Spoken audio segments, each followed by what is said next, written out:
Well, it's Monday, and sometimes it's, let's be honest, hard to get excited about work. But maybe you're just not excited that it's Monday. Maybe you're not excited on Tuesday, Wednesday, Thursday, or Friday when you go to work either. That's why we're bringing in business coach and employee morale expert, Michael Ray Newman. Good morning, Michael. How are you?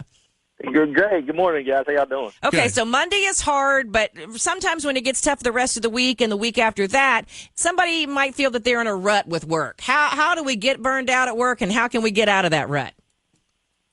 Well, that's a really good point and good question, too, because that's more and more now, that's what we're finding in the workplace is that we are in a rut and more work has been piled up on us. It's really, a couple things really important. We've got to try to find and set boundaries. I had a young lady we were coaching at ZIGLAR, just graduated. She got her first job. She was a salaried employee now. She worked from 8 to 5, and at 7 o'clock at night, she was so excited to return her emails that she was getting at night. And then a couple of weeks later, now she's returning emails at night. She's working at night. Now she's working a 15-hour day. So try to set boundaries. We call it don't feed the animals. So know that you may get the emails, and then what that does is just let you prepare yourself for the next day, but don't always return them the same night. You know, you mentioned work piling on, and I think a lot of us have been in places where they continue to downsize and they let people go and they don't replace those people. And when that happens, many people have more work piled upon them. That's you really just hit the nail on the head for 2016 and 2017 is coming up, because in 08, in 07 and 8 when the recession came, people cut way back. Now businesses are thriving again, and customers are coming back, and now they're coming back more connected than ever. They expect transparency.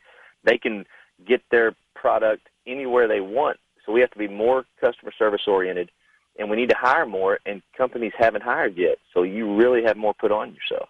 Michael Ray Newman joins us this morning on Memphis Morning News, and you hit on an interesting point talking about the time of day when the responses are sent out by employees and received.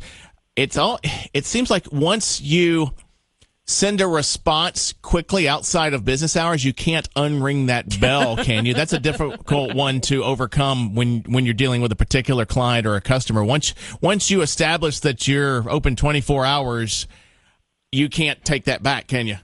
It's hard, very hard to walk that back, brother. And I'm going to tell you something. You can have conversations with your employer saying, I really have got to walk this back. And you have to just go right at the customer, right at the employee, and talk about that and talk about the culture that you need to have. And a lot of people respect that, but then there are sometimes it's really tough, and you have to make that decision.